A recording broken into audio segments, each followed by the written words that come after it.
ఓం హరిహరాయ నమః. భగవద్బంధువులందరికీ శుభస్వాగతం.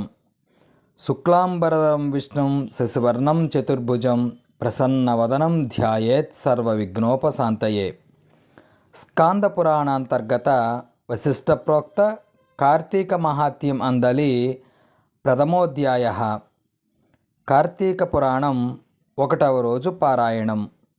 ఈ అధ్యాయంలో కార్తీక మాస మహాత్మ్యం, కార్తీక వ్రత విధానం, కార్తీక స్నాన విధానం గురించి తెలుసుకుందాం.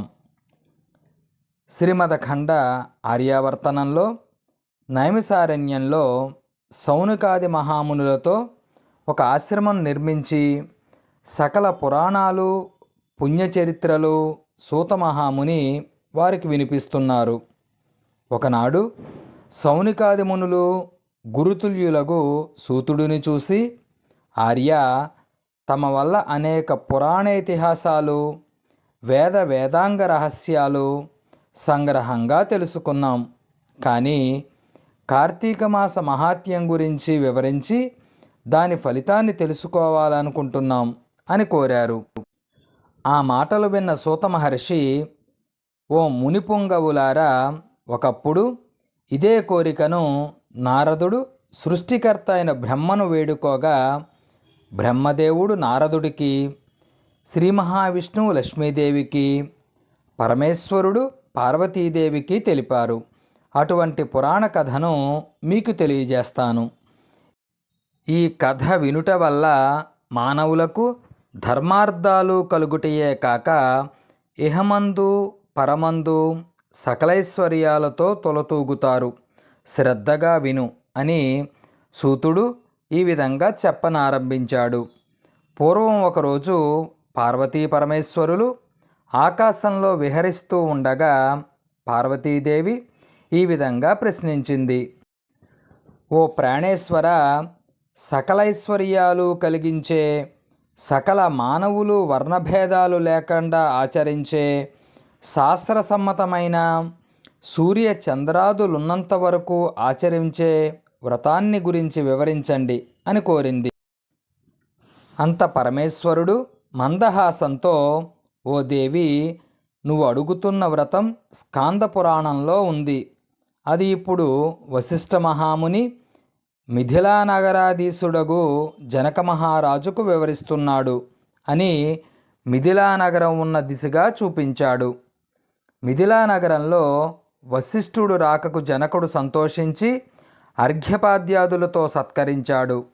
ఆయన కాళ్ళు కడిగి ఆ జలాన్ని తన శిరస్సుపై జల్లుకొని, ఓ మహాయోగి, ఓ మునివర్య, తమ రాక వల్ల నేను, నా వంశం, నా రాజ్యం, నా ప్రజలు పవిత్రులయ్యాం. తమ పాదధూళితో నా రాజ్యం పునీతమైంది. తమరు ఇక్కడకు ఎందుకు వచ్చారో సెలవివ్వండి అని వేడుకున్నాడు. ఓ జనక మహారాజా, నేనొక మహాయజ్ఞాన్ని చేయాలనుకుంటున్నాను. దానికి కావలసిన అర్ధబలం, అంగబలం నిన్నడిగి ఆ క్రతువును ప్రారంభించాలని నిశ్చయించుకుని ఇక్కడికి వచ్చాను అని పలకగా, ఓ మునిచంద్రమ, ఆ విధంగానే ఇస్తాను, స్వీకరించండి. కానీ ఓ పుణ్యపురుష, చాలా కాలం నుండి నాకు ఒక కోరిక ఉంది. అది తమ వంటి దైవజ్ఞులను అడిగి సంశయాన్ని తీర్చుకోవాలి అని అనుకుంటున్నాను. ఈరోజు నా అదృష్టం కొద్దీ ఈ అవకాశం దొరికింది అంటూ, సంవత్సరంలో వచ్చు మాసాలలో కార్తీక మాసం ఎందుకు పవిత్రమైంది? ఆ మాసంలో చేసే దాన ధర్మాలకు ఎందుకు విశిష్టత కలిగింది? ఆ కార్తీక మాసం గొప్పతనం ఏమిటి? కార్తీక మాస మహాత్మ్యం గురించి వివరించవలసిందిగా ప్రార్థించాడు. ఆ మాటలు విన్న వశిష్ఠ మహాముని చిరునవ్వి నవ్వి, రాజా, నీ సంశయాలను తీరుస్తాను. నే చెప్పే వ్రత కథ సకల మానవులు ఆచరించదగినది, సకల పాపాలను హరించేది. కార్తీక మాసం హరిహర స్వరూపం. ఈ మాసంలో ఆచరించే వ్రతం యొక్క ఫలం ఇంతింత అని చెప్పలేము. వినుటకు కూడా ఆనందదాయకమైంది.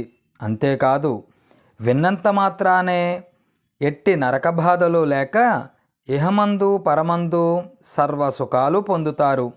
ఈ కథ గురించి నీ వంటి పుణ్యాత్ముడు అడిగి తెలుసుకోవడం ఎంతో ఉత్తమమైంది, కాబట్టి శ్రద్ధగా విను అని ఈ విధంగా చెప్పడం ప్రారంభించారు.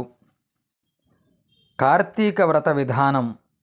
ఓ మిథిలాధీశ్వర, ఓ జనక మహారాజా, ఏ మానవుడైనా ఎట్టి వయసు కలవాడైనా ఉచ్చ నీచ అనే భేదం లేక కార్తీక మాసంలో సూర్యభగవానుడు తులారాశిలో ఉండగా తెల్లవారుజామున లేచి కాలకృత్యాదులు తీర్చుకొని నదీ స్నానం చేసి దానధర్మాలు దేవతా పూజలు చేసినచో దానివల్ల గొప్ప ఫలితం లభిస్తుంది. కార్తీక మాస ప్రారంభం నుండి ఈ విధంగా చేస్తూ విష్ణు సహస్రనామార్చన, శివలింగార్చన ఆచరించాలి. ఈ కార్తీక మాసానికి ఆదిదేవుడగు దామోదరుడిని మనసారా ధ్యానించి, ఓ దామోదర, నే చేసే కార్తీక వ్రతానికి ఎటువంటి ఆటంకాలు రానివ్వక నన్ను కాపాడు అని వ్రతాన్ని ప్రారంభించాలి. కార్తీక స్నాన విధానం. ఓ రాజా, ఈ వ్రతం ఆచరించు రోజు సూర్యోదయానికి ముందే నిద్రలేచి కాలకృత్యాలు తీర్చుకుని నదిలో స్నానం చేసి గంగకు, శ్రీమన్నారాయణుడికి, పరమేశ్వరుడికి, భైరవుడికి నమస్కరించి సంకల్పం చెయ్యాలి. సూర్యభగవానుడికి అర్ఘ్యం ఇచ్చి పితృదేవతలకు క్రమప్రకారం తర్పణాలు ఇవ్వాలి. గట్టుపై 3 దోసిళ్ళు నీళ్లు పొయ్యాలి. ఈ కార్తీక మాసంలో పుణ్యనదులైన గంగా, గోదావరి, కృష్ణ, కావేరి, తుంగభద్ర, యమున మొదలైన నదులలో ఏ ఒక్క నదిలోనైనా స్నానం చేస్తే గొప్ప ఫలం కలుగుతుంది. తడిబట్ట పిండి మడిపంచ కట్టుకుని శ్రీ మహావిష్ణువుకు ప్రీతికరమైన పువ్వులను స్వయంగా కోసి నిత్య ధూప దీప నైవేద్యాలతో భగవంతుడి పూజ చేసుకొని గంధాన్ని భగవంతుడికి సమర్పించి తాను బొట్టుగా పెట్టుకోవాలి. అతిథి అభ్యాగతులను పూజించి వారికి ప్రసాదం ఇచ్చి ఇంటి వద్ద కానీ దేవాలయంలో కానీ రావి చెట్టు దగ్గర కానీ కూర్చుని కార్తీక పురాణం చదవాలి.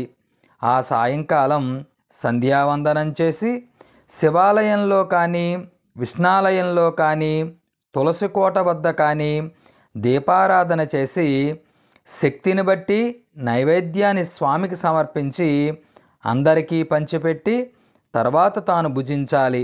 మర్నాడు మృష్టాన్నంతో భూత తృప్తి చేయాలి. ఈ విధంగా వ్రతం చేసిన స్త్రీ పురుషులకు పూర్వజన్మలో ప్రస్తుత జన్మలో చేసిన అన్ని పాపాలు నశించి మోక్షానికి అర్హులవుతారు. ఈ వ్రతం చేయుటకు అవకాశం లేని వారు వ్రతం చేసిన వారిని చూసి వారికి నమస్కరించిన వారందరికీ కూడా సమాన ఫలితం దక్కుతుంది. స్కాంద పురాణాంతర్గత వశిష్ఠ ప్రోక్త కార్తీక మహాత్యం అందలి ప్రథమాధ్యాయ. కార్తీక పురాణం మొదటి రోజు పారాయణం.